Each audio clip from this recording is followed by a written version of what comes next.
The Adventures of China Iron by Gabriela Cabezon Camara. Translated by Iona Macintyre and Fiona Mackintosh. Part 1. The Pampas. It was the brightness of the light. The young pup, radiating life, was scampering excitedly between the dusty, sore paws of the few dogs left round there. Poverty yields cracked skin. It carves and slowly scrapes away at its young and leaves them to fend for themselves in all weathers. It makes skin dry, leathery and scarred, and forces its offspring into unwanted shapes. But not yet the pup. It radiated sheer delight at being alive and gave off a light undimmed by the dingy sadness of a poverty that was, I'm sure, as much a lack of ideas as anything else. We didn't often go hungry, but everything was grey and dusty. Everything was so drab that when I saw the pup, I knew in an instant what I wanted for myself. Something radiant. It wasn't the first time I'd ever seen a young creature. After all, I'd already given birth to 2 children. And it's not as if the pampa never shone. It became dazzling with the rains, reawakened even as it was flooded. No longer flat, it heaved with grain, tents, Indians on the move, white women escaping from captivity, horses swimming with their gaucho riders still astride, while all around the Dorado, fish darted like lightning into the depths, into the middle of the bursting river. And in each fragment of that river that was devouring its own banks, a bit of sky was reflected. It didn't seem real to witness such a thing, to see the whole world being dragged along, slowly spiralling, muddy and dizzying, 100 leagues away to the sea. First men, dogs, horses and calves fought against the choking and gulping river, against the water's power to kill. Several hours later, the struggle was over. The lost herd stretched long and wide, the cattle ran wild like the river, dragged rather than herded, the cows and everything around turning somersaults, hooves up, forwards, down, backwards, like spinning tops, cheek by jowl they hurtled onwards, going in alive and coming out as pounds of rotting flesh. En muy poco tiempo, desde que se anunció la shortlist, tuve comentarios de lecturas y charlas con traductores a muchos idiomas, y es una cosa muy hermosa y es un gran honor para mí. Nunca pensé que podría sucederme. Estoy sorprendida y muy agradecida. I think the main thing that stood out about this one was the language. The plot is really great, and it's really sexy, and it's really fun, and it's really frightening at times as well. But what makes it really special is the language. And I've read the Spanish and I've read the English, and they're quite different, and they're both really stunning achievements in their own rights. I love the idea of a translation team, and that's something that I really want to honor, is that spirit of collaboration, I think, is a great part of what we're looking for in a Booker winner. The collaboration between the writer and the translator and the press, and here you have this additional level of going back and forth between 2 translators, which makes it really special and really exceptional linguistically.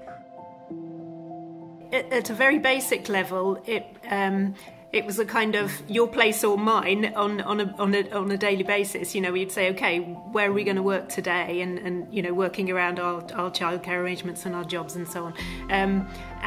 But we did a lot of preparatory work individually. We divided the novel up between us, and then once we'd got a first draft where each of us had translated a certain amount of the chapters, then we swapped and we read each other's, and then at the 3rd stage we got together and really went over the drafts many times together.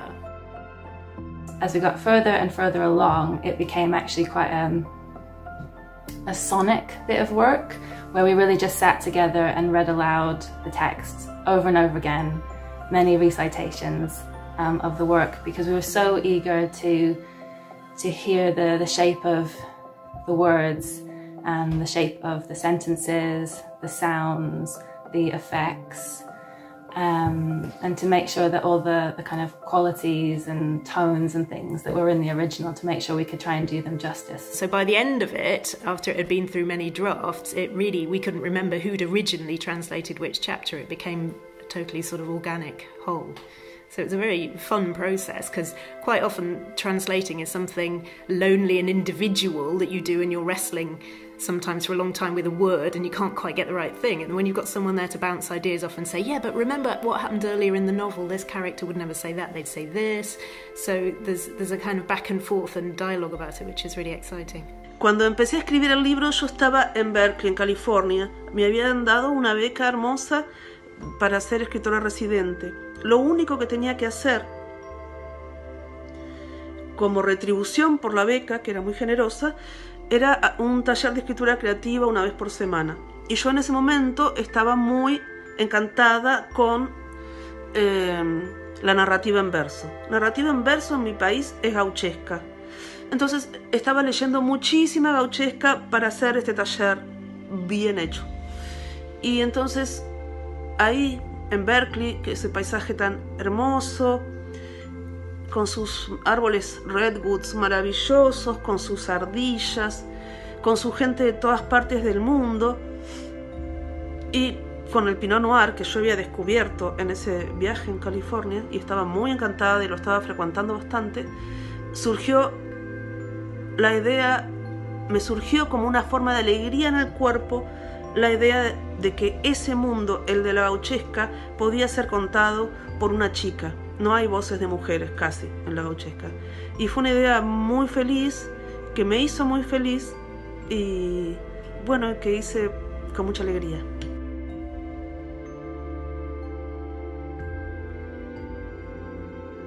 I know that within translation and among translators and publishing, there's quite a lot of talk of kind of fidelity and being faithful to the original. And I felt that the most kind of the sort of strongest bond I felt was actually with the characters, and to do them justice. I mean, you do really get into the characters. Obviously, China Iron herself, because she's such an appealing figure, the idea of this young woman having this amazing life, where in the original Mackintyre text she was dismissed in a couple of lines of verse. But you also get into the characters that you don't like as well. I mean, the unpleasant ones are very richly drawn in Gabby's text, and you know, making Colonel Hernandez as preposterous and buffoonish as he is in the original was great fun, actually.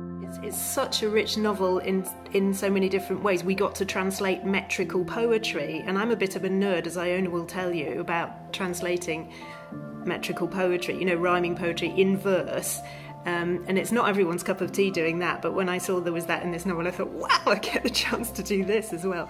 And also in the third part of 3, there is a lot of Guarani language comes into it as well. Now, neither of us are Guarani speakers, but we know people who are, so that was another dimension to the text, where we were consulting with speakers of Guarani about how to translate this vocabulary and so on. And also the variety between description and action. There's a lot of action, there's a lot of fast-paced action, and that's reflected in Gabby's style.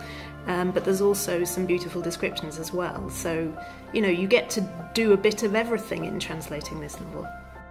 There's these really special ecosystems which Gabby the writer represents in the novel, particularly the Pampas in Argentina, and that is a very long-standing tradition in Argentinian literature, very important tradition, and an incredibly beautiful poetic tradition where you've got, you know, a huge expanse of land, very particular plants and animals inhabiting it, huge sky, starry sky at night, very dramatic weather and climatic conditions, and that was challenging, and also just really lovely and special to be able to work on.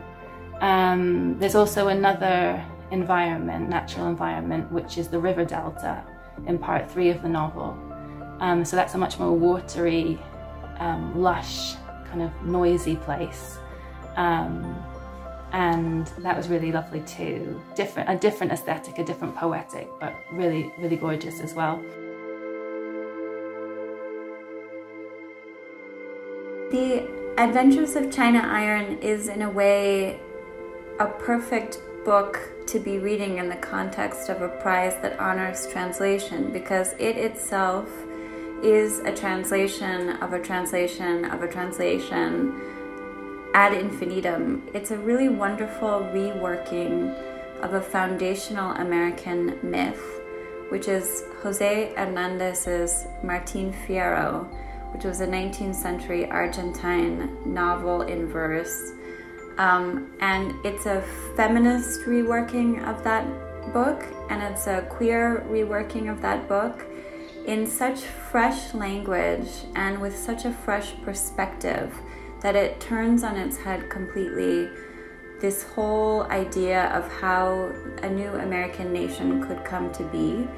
And it incorporates English words into the original Spanish text, and it incorporates indigenous words. And the translators, the translation team, Fiona Mackintosh and Iona Macintyre, have done an incredible job of then reworking that reworking. And they've created a totally new text in English, which mixes the English and the Spanish and the indigenous languages into this gorgeous kind of fantasy of what it's like to travel in the 19th century through a largely uninhabited land. Fue el brillo. El cachorro saltaba luminoso entre las patas polvorientas y ajadas de los pocos que quedaban por allá. La miseria alienta la grieta, la talla, va arañando lenta la intemperie la piel de sus nacidos, la hace cuero seco, la cuartea, les impone una morfología a sus criaturas. Al cachorro todavía no. Irradiaba alegría de estar vivo, una luz no alcanzada por la triste opacidad de una pobreza que era, estoy convencida, más falta de ideas que de ninguna otra cosa. Hambre no teníamos, pero todo era gris y polvoroso, tan turbio era todo, que cuando vi al cachorro supe lo que quería para mí. Algo radiante. No era la primera vez que veía a uno, incluso había parido a mis criaturas, y no es que no destellara nunca la llanura.